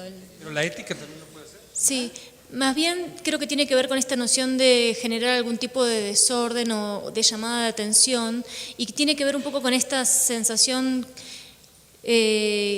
no sé cómo llamarla, de cierta potencia que nos da haber constituido este colectivo frente a lo que hace un año podría ser la pesadumbre o la tristeza frente, por ejemplo, a la noticia de que el archivo de Haroldo de Campos acababa de partir hacia Europa, cosa que acaba de ocurrir hace unos meses. Ahora sentimos la absoluta necesidad y urgencia de hacer algo desde este colectivo. No sé si esa reunión va a modificar este estado de las cosas, pero al menos tiene que ver con sentar algún precedente, generar algún disturbio, algún hecho público, una toma de posición consistente que altere algo de esta cartografía y de esta... Yo creo que una conciencia en todos ustedes. Un momentito, Cuauhtémoc, es también, disculpe, es también, nos que somos viejas raposas, não sei como não podemos chamar, já sabemos que não há final feliz, nem el mañana que canta e todas essas tonterias, e que não há paraíso, e felizmente a nova geração se está abandonando esta ideia de paraíso que todavía estava em nossa geração, com o paraíso comunista ou contracultural e tudo isso. Sabemos que vivimos um contexto de luta de forças, e sabemos também que há momentos de coincidência feliz onde uno pode fazer atravessar algo. Lo de Brasil é simplesmente que neste momento, que pode durar um segundo, é possível fazer um ojerito aí e produzir uma regulamentação, porque incluso a pessoa que se incumbe do patrimônio também contesta totalmente a ideia de patrimônio, também lo deseja. O Estado não é uma abstração, não? É também a gente que lo lleva, não? Então, são momentos que podem durar um segundo e que têm efeitos que uno não controla, não? Yo quería avanzar un poco en una serie de distinciones. Yo sentí que todos ustedes estaban haciendo a lo largo de su trabajo un esfuerzo de crear distinciones. Algunas me parece que no son incluso compatibles, que podría haber polémica. Un poco estaba pensando en eso cuando de pronto oí a Marcelo hacer esta argumentación de el diagrama, porque el diagrama finalmente es un objeto que tiene una precondición que es cierta estructura clasificatoria. No estarías de acuerdo conmigo. O sea, a diferencia de la cartografía, el diagrama tiene un primer paso de clasificaciones y de categorización que luego permite establecer precisamente la posibilidad de conexiones y flujos. Y creo que un poco yo iría en términos de esta pregunta, es decir, ¿qué desmontaje representaría también el dejar de operar en términos de la construcción de las historias de nuestros países, que primero ya desapareció, según tengo entendido, y es una ficción más? O sea, hay un nivel en donde la idea de nuestros países está profundamente en crisis. Si esta clase de diagrama podría ser una vía de pensar precisamente estas relaciones sur-sur, que quizá no tengan que ver tanto con la construcción de argumentos específicos lineales, sino de las artillerías, digamos, que se van formando. No sé si hay una tensión entre la especificidad de la historia y la posibilidad del diagrama que podría explorarse, en el sentido de que cuando uno piensa en la historia del arte europeo o americano, una de sus peculiaridades es que su gran efecto cultural a veces se deriva de su descontextualización, que lo que se vende es el dispositivo y jamás las razones, motivos concretos por los cuales se echa a andar. Entonces un poco quería que osciláramos en esta pregunta, es decir, no sé si estoy entendiendo bien si el diagrama es una incitación a abandonar el proyecto de representación de la historia en favor de la construcción de las relaciones, clasificaciones y contactos entre distintos dispositivos. Si tú tienes una manera de refinar el punto porque no tuviste tiempo de avanzar ahí, ¿y qué relación hay entre eso y el objeto de rescate, reconstrucción contextual? Una cosa en 2 minutos, porque en cualquier caso parece que es una pregunta que les corresponde. Ah, sí, perdón. Que una cosa en 2 minutos, porque es una pregunta que igual os corresponde más responder a vosotros. Yo pienso que, por ejemplo, cuando nosotros hicimos la diagramación para el proyecto de Desacuerdos, digamos que la diagramación tenía una intención muy provocadora, que era la siguiente. El diagrama, efectivamente, como tú dices, parte de una serie de catalogaciones, de vinculaciones y de un enfoque, de unos objetivos, de una estrategia, de un horizonte político, clasificatorio, etcétera, y en su organización lo evidencia, ¿no? Es decir, evidentemente se basa en unos procedimientos, unos protocolos de investigación, análisis, reflexión estrictos, pero al mismo tiempo sale completamente del discurso positivista de la historia del arte. Si alguien dice, aquí faltan cosas, pues sí, faltan cosas. Y ya está, porque se trata de hacer un diagrama de las cosas que nos interesan, que previamente igual no estaban vinculadas. La cuestión es que al establecer visualmente, conceptualmente su vinculación, es cuando produces el efecto. Esto me recuerda un poco cuando Ana, por ejemplo, siempre dice que cuando un museo europeo dice investigad qué archivos hay en América Latina para trabajar con ellos o adquirirlos, la respuesta obvia es, y en América Latina, de lo que tú estás buscando en concreto no hay archivos, el archivo es una construcción. Hay cosas sueltas y uno tiene que decidir qué quiere valorizar. Ahí entra, yo creo, tu pregunta, tu cuestión muy interesante sobre igual es importante utilizar tácticamente, animar tácticamente a que ciertas cosas sean valorizadas por el circuito para precisamente en su visibilidad poder recuperarlas o reactivarlas de otra manera. Tienes que decidir qué vas a valorizar, qué protocolos aplicas e indiscutiblemente cuál es el horizonte, cuál es la perspectiva política de lo que quieres reactivar más allá de ese archivo. A mí me parece que la cuestión crucial ahí es efectivamente la conciencia de que yo creo que va por ahí también el cuestionamiento que tú haces del patrimonio, ¿no? Creo que igual es importante, pienso, por lo menos en nuestro caso era desnaturalizar esa idea de que teníamos un patrimonio artístico. Cuando nosotros aplicamos una lectura feminista de las prácticas conceptualistas de los 60, 70 en España, indiscutiblemente no había arte conceptual feminista en España, indiscutiblemente. Pero la voluntad era obviamente aplicar esa lectura extremadamente politizada, valorizando con unos criterios que no son los del positivismo historiográfico al trabajo de determinadas mujeres que precisamente no se pudieron manifestar como feministas porque el contexto sobredeterminaba o impedía que su trabajo pudiera ser valorizado como tal. Y lo nuestro es una valorización en retrospectiva. Yo creo que la idea de la diagramación tiene ese sentido, romper con cierto positivismo del cientifismo historiográfico en realidad. Y el diagrama muestra su voluntad de disputar hegemonías con toda claridad. Pero bueno. Sí, perdón, sí. Una pregunta muy sencilla. ¿Dónde acaba el archivo y empieza la obra? ¿Dónde acaba el archivo o la documentación y empieza la obra? Y si eso implicaría un siguiente paso para enfrentarse no al mercado, al pequeño mercado museístico, sino a otro mercado más grande. ¿Dónde acaba el archivo? ¿Dónde empieza la obra? ¿Cómo esa distinción podría para enfrentarse al mercado? O sea, lo voy a decir gritando. ¿Dónde empieza, dónde acaba la documentación y el archivo y dónde empieza la obra? Y si en un primer momento en el que estáis ahora va a haber una negociación y un conflicto con la institución museística, si es previsible a futuro otro conflicto con el mercado, el gran mercado del arte, ¿no? Y eso pues entraría un poco a tocar lo que mencionaba Cuauhtémoc del patrimonio y las nociones de... ya se me ha ido el santo al cielo. Bueno, eso. De autarquía, cuando se cierran las fronteras y se restringe. Es que no me sale la palabra. ¿Verdad? Es en buena medida, a lo mejor la pregunta de, en este momento de activación del archivo, hay una mercantilización del archivo, en donde además el cambio de estatuto de la obra de arte ha hecho que los archivos se conviertan en fetiches mercantiles tan importantes como la obra. Entonces, si parte del problema está en que a lo mejor generar distinciones éticas o prácticas ahí se ha hecho imposible porque no hay una distinción. Y anuncio que, bueno, que voy viendo qué participaciones del público quieran entrar, por favor. No, muy brevemente, lo que me parece, pensando en las prácticas que habitualmente historiamos o rescatamos, es que muchas veces se superponen con el archivo, pero sobre todo lo exceden.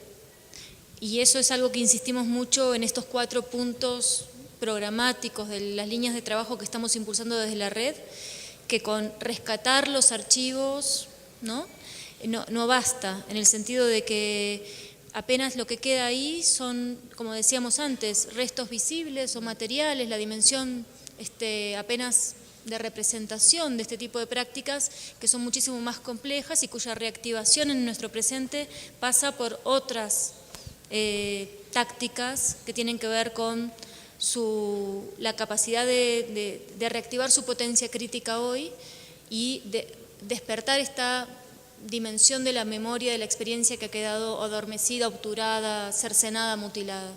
Entonces, con rescatar los archivos definitivamente no alcanza. Y muchas veces lo que queda de la obra de Ginsburg, por ejemplo, es apenas un par de fotocopias en mal estado, que por supuesto deberían ser parte de un archivo, pero no son la obra. Yo voy a dar un ejemplo concreto y corto para... Perdona, Zuli, pero tenemos 1 hora escuchándolos a ustedes solamente en el diálogo entre ustedes y la gente que está abajo tiene muchas preguntas y me parece una falta de respeto para los que estamos abajo que no podamos colaborar o... Pero tienes el micrófono para hacer preguntas, antes que tienes que esperar que conteste Zuli. Entonces, voy a terminar, o sea, voy a dejar que Zuli termine, pero tenemos que estar conscientes. Ya estoy consciente. No creo. Tenemos que apurarnos, no creo que estén conscientes. E hiciste tú ayer una promesa, habríamos que cumplirla, Cuauhtémoc. Estoy negociando entre el tiempo de habla y el procedimiento. No vamos a caer en la pregunta de procedimientos. Ahorita vamos a dinamizarlo. Vamos a tomar 3 preguntas del público y solamente una respuesta de la mesa. Esa va a ser la metodología ahorita. ¿Ok? Bueno, entonces voy a dar solo un ejemplo. Toda esa cuestión de los archivos en el arte y su fetichización también y su devenir mercancía empezó con la cuestión de cómo uno hace acervo o cómo se constituye la memoria de prácticas artísticas que no objetuales o que no se reducen al objeto, ¿no? En mi propia experiencia, esa cuestión se planteó a partir de la obra de Lygia Clark, cuando a partir de 98, cuando se hizo una retrospectiva de Lygia Clark, donde la primera vez se incluyó toda la parte, 2/3 de su obra, que no son las esculturas y pinturas que todos conocen, los bichos, que eso acabó en 63. Muy temprano, de 63 hasta 88, cuando ella murió, ella inventó una serie infinita de prácticas, donde había objetos, y esos objetos eran muy precisos, pero eran dispositivos complejos, acciones complejos, donde la obra se pasaba en la abertura de una determinada dimensión de la sensibilidad y la subjetividad de aquellos que participaban, ¿no? Entonces, cuando por la primera vez se incluyó en una exposición de Lígia Clark en Tapias, empezó en la Fundación Tapias, la exposición, se incluyó esos 2/3 de la obra como parte de su obra, porque hasta entonces Lígia Clark y los bichos, ¿no? A partir de ahí, la obra de Lígia se volvió un super fetiche del mercado internacional. Es una de las primeras artistas de ese tipo que se volvió el fetiche. Y ahí se empieza, voy a dar un ejemplo muy simple, por ejemplo, una práctica que era, uno de sus dispositivos era un plástico enorme, transparente, de esos más ordinarios posibles que se compra en cualquier tienda. En la punta de este plástico ella costuraba, ¿cómo se dice? Cosía sacos, como esses sacos de batatas também que se pega grátis en los supermercados, saco de batata, de cebolla. El grupo era una propuesta para el grupo. El grupo ponía sus pies, la gente ponía sus pies en esos sacos y a través de ese plástico se pasaban toda una especie de encuentro, de experiencia corporal grupal distinta de la experiencia ordinaria. En la exposición Global Conceptualism, que es una súper importante exposición, donde también por la primera vez se incluye todos los supuestos conceptualismos del planeta como parte del movimiento conceptualista, la sala de Lígia Clark, que estaba en la vernissage, este plástico que acabo de describir. ¿Cómo se mostraba esa obra? Este plástico de 10ª categoría, plástico vagabundo, que para só el sistema del arte puede volverlo un fetiche, estaba sobre un pedestal, como si esa fuera la obra. Y a mí quedé muy angustiada, es ahí que empecé a pensar qué hacer con eso y cómo se muestra esa obra. Entonces, para encerrar, además de los objetos y documentos, es decir, fotos y películas que hay de estas acciones, había que inventar una otra cosa que restituisse mínimamente y de la manera más heterogénea posible lo que era la experiencia de participar de esta acción.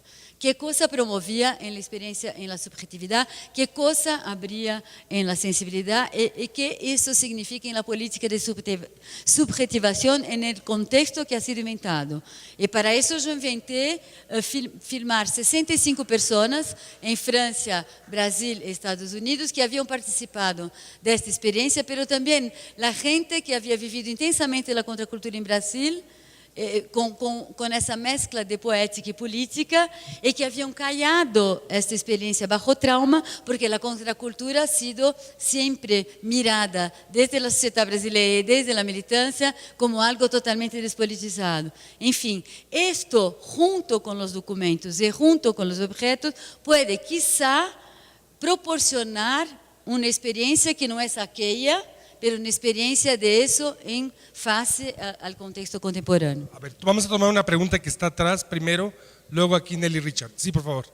Sí, yo quería preguntaros si tenéis alguna plataforma de trabajo en línea, porque como conformáis una red y además sois una red transnacional, ¿no? Cada uno vivís y trabajáis en otros países. Si tenéis vuestro trabajo en línea, si trabajáis en línea, si estáis en colaboración con otros grupos que se están ocupando de archivos, patrimonio, etc. Nelly, por favor.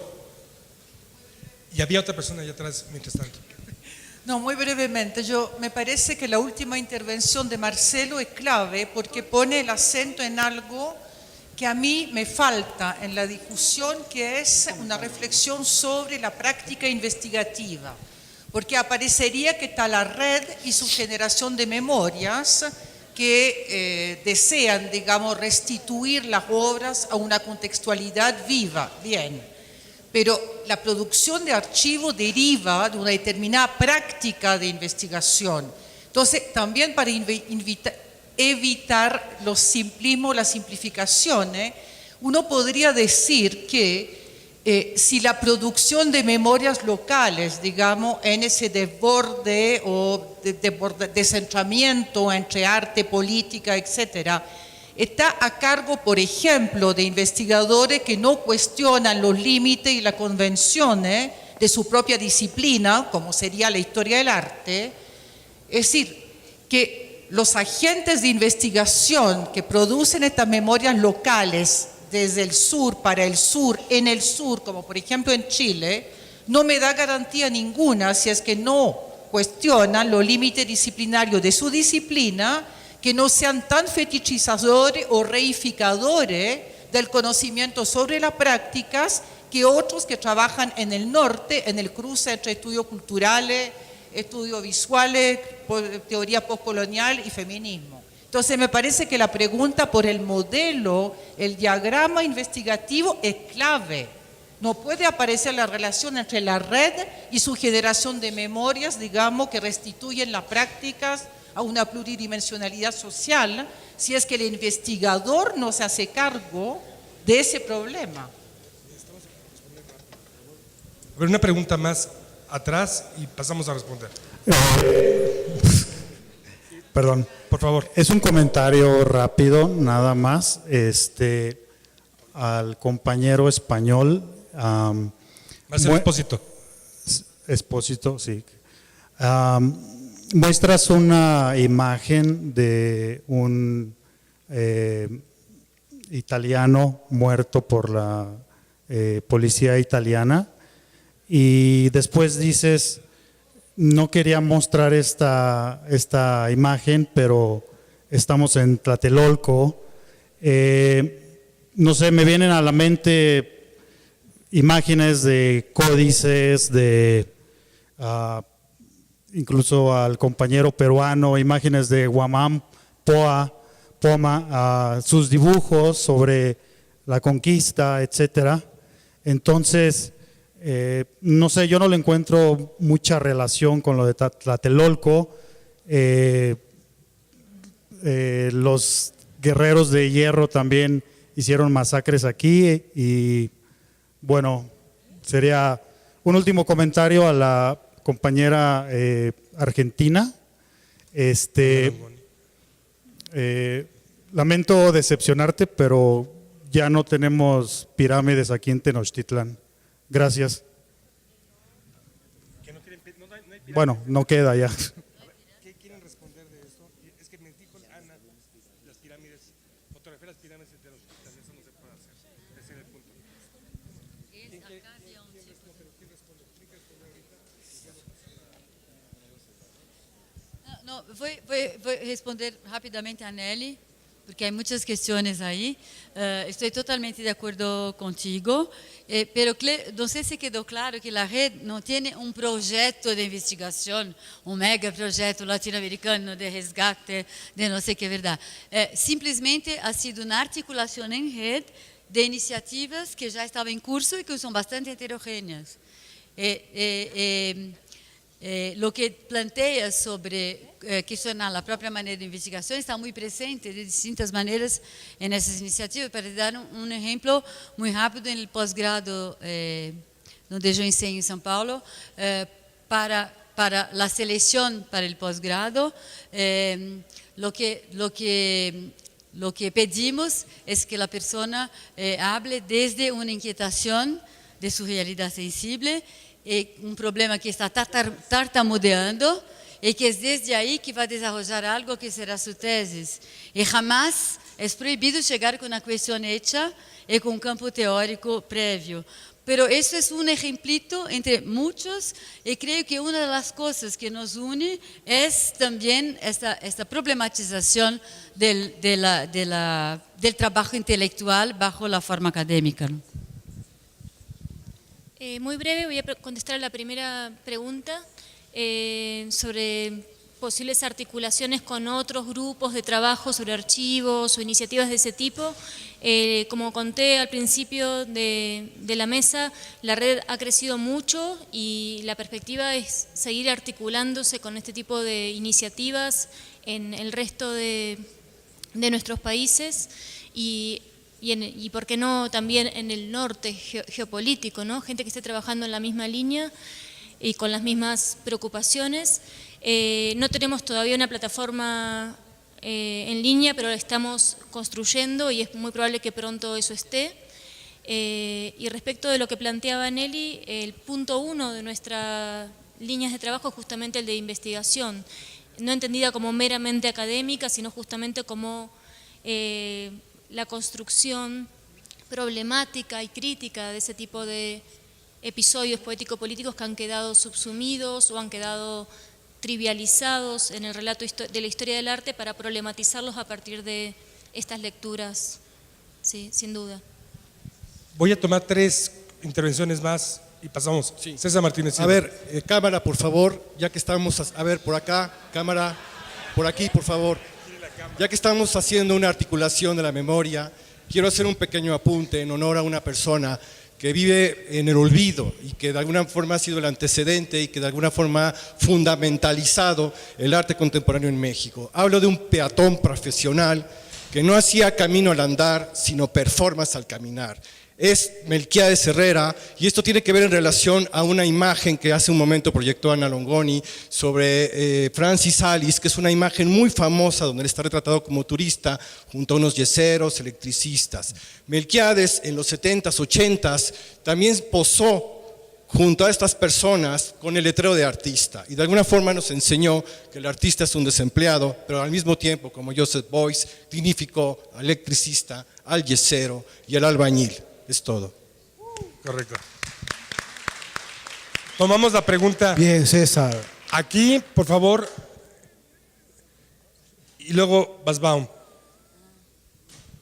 Bueno, yo quiero comentar que la importancia del arte a través de este mundo que está hoy global y de este sistema capitalista que absorbe y más se basa en la ganancia, también aleatoriamente a esto está otro mundo que nace de la colectividad y también el arte, ¿no? El arte como de denuncia, lo que están así como lo que proyectaron, la importancia del arte como una representación de otro mundo que subyace, ¿no? ante el neoliberalismo.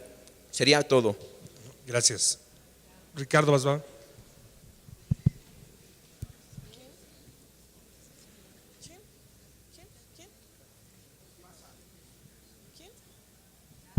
Ricardo. Sí, pero no. Sí funciona. Ok. No, voy también a hablar muy rápido porque sé que el tiempo está corto. Me gustaría preguntar para Marcela, me gustó mucho de su exposición. Queria perguntar acerca de como interessaria continuar discutindo acerca do espaço do arte e do rol do artista. Parece que em tua exposição estes dois pontos estão colocados como na linha de batalha, de combate. E me parece que essa é uma condição muito interessante do arte contemporâneo, que sempre pensar os limites do campo do arte ou mesmo do rol do artista ou da imagem do artista como sendo nunca preparado a priori, pero sempre como resultado de combate, que é ponto que é pouco recalcado, vamos dizer assim, por esse circuito grande, majoritário ou dominante, o que seja. Então, me gostaria de perceber pouco, de ouvir de ti o que interessaria cultivar desse espaço da arte, não como a priori, mas seria como um espaço de experimentação, espaço de liberdade, espaço de investigação, ou será que é dos poucos espaços que existiria ainda hoje de uma certa movimentação livre, o que seja, não sei, me gostaria de escutar pouco acerca disso.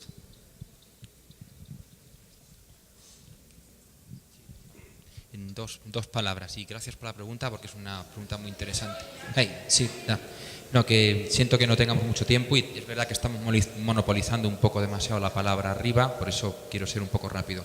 En realidad lo que plantea como pregunta abierta mi intervención es la necesidad de organizar la articulación entre distintos momentos, ¿sí? Es decir,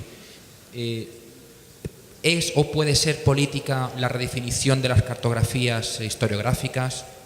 ¿Es o puede ser política un determinado tipo de intervención en el plano de la experiencia en el interior del campo artístico? ¿Es o puede ser política la experiencia de la creatividad política en el seno de los movimientos sociales o, dicho muy genéricamente, en la calle? Pero el problema crucial contemporáneo es cómo se articulan esos niveles, cómo se articulan, cómo un nivel apoya al otro y se realimentan. La articulación seguramente siempre tiene que ser conflictiva, pero el problema es que mientras mantengamos esos elementos en aislamiento, verdaderamente la posibilidad de contribuir a cambios reales es muy limitada. Yo creo que, por ejemplo, un grado de acuerdo o desacuerdo, por ejemplo, que yo mantengo con Sueli respecto a la cuestión de la articulación macropolítica y micropolítica, es que yo creo que, por ejemplo, la lectura que ella hace extremadamente inteligente y de un grado de sugerencia desbordante, por ejemplo, de la obra de Sildo, no acaba de explicar, yo creo, por ejemplo, cómo se da en esa obra el grado de articulación entre macropolítica y micropolítica que ella postula. Es decir, es política esa experimentación con la experiencia del cuerpo. Pero si uno tiene que desplazarse al interior de Brasil, a una gran finca de un poderoso, tener capacidad de negociar con protocolos de acceso a esa obra, para poder tener una experiencia personal, yo me cuestiono el grado de transformación de esa obra. Quizás no tanto el grado de transformación de la obra como tal, sino me pregunto qué tenemos que hacer nosotros para efectivamente provocar una reactivación política de esa obra que se articule con los otros niveles. ¿Cómo podemos trasladar en el interior de los movimientos ese grado de experimentación subjetiva que desideologiza en gran medida el trabajo político en la calle? ¿Y cómo lo podemos articular con el grado de la transformación del relato historiográfico?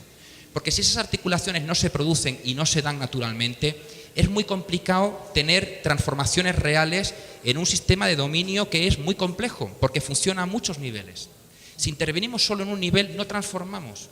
Repito, porque el sistema de dominación es complejo, sujeta con muchas dinámicas y tenemos que articular. Es un trabajo muy complicado, pero tiene que haber voluntad de hacerlo, verdaderamente. No quedarnos en la autocomplacencia de que intervenimos políticamente en un plano. Tenemos que ver la articulación. Igual la articulación de todos los planos no se puede dar en una sola experiencia, pero la cuestión es cómo esa experiencia podemos desde otros planos reactivarla, articularla. Porque en definitiva la idea de proyectar la imagen de Carlo, por lo que se me preguntaba de Tlatelolco, es, y en el plano de la experimentación artístico, política, en el seno de algunos movimientos en los últimos años, una pregunta crucial es cómo realizamos una articulación compleja con la experiencia de los movimientos del 68, por eso mi cita a Tlatelolco. Y tiene que ver también, yo creo, con cómo podemos reactivar algo que es muy característico. Sueli, por ejemplo, ha dicho que era muy característica de la experiencia artística, política de América Latina alrededor del 68, en la búsqueda de la articulación entre macro y micropolítica. Yo creo que eso es una condición sustancial del conjunto de las revoluciones del 68, en realidad. Porque esa experimentación esa experimentación de la articulación entre macro y micropolítica se daba en el movimiento del Mayo francés, se daba en la experiencia del movimiento creativo político del 77 en Italia, se dio en una parte importante del movimiento estudiantil español, se dio en muchos lugares. Y justamente yo creo que una pregunta que yo lanzaba a través de ahí era cómo podemos efectivamente volver a reactivar en el presente un tipo de experiencias que eran transformadoras en la articulación de esos niveles. Porque además el dominio hoy es todavía más sofisticado que en el 68. Bueno, Sueli, y nos vamos. No voy a hablar, solo quiero esclarecer que estoy totalmente de acuerdo contigo. Que me parece las cosas que más me preocupa y que me inquieta todo el tiempo es justamente inventar dispositivos que pueden incluir dispositivos curatoriales, pero que van mucho más allá de dispositivos curatoriales, que pueden tornar esa experiencia conectable con el presente, produciendo y adensando la experiencia del presente, ¿no? Entonces, el ejemplo de Sildo es una obra que tenía esta posibilidad en su texto, que ha sido mostrada mucho más tarde. No, absolutamente no en esta hacienda. Yo fui a la hacienda, tengo muchos mixed feelings con esta iniciativa, pero no hablé de eso acá porque no interesa, no es el punto. No me parece absolutamente que esa obra tenga, que ese sea el lugar ni la manera de estar presente esa obra. Es que yo fui a ver la obra en este lugar y solo fui a este lugar porque quería ver esta obra, ¿no? Y no me parece tampoco que la exposición que se ha hecho en Tate, que ahora va al MACBA, está mostrando la obra de Sildo, posibilitando esta experiencia. Bueno, muchísimas gracias. Vamos a pasar, obviamente, a cerrar por hoy. Los invitamos a pasar a la terraza para la presentación de Sonido Apocalipsis. Y les recordamos que independientemente del daño que produzcan en sus cerebros, mañana nos vemos a las 10 de la mañana para el último día de sesión. A las 10 de la mañana. A las 6 de la mañana, no sé dónde van a estar, pero a las 10 nos vemos aquí. Gracias.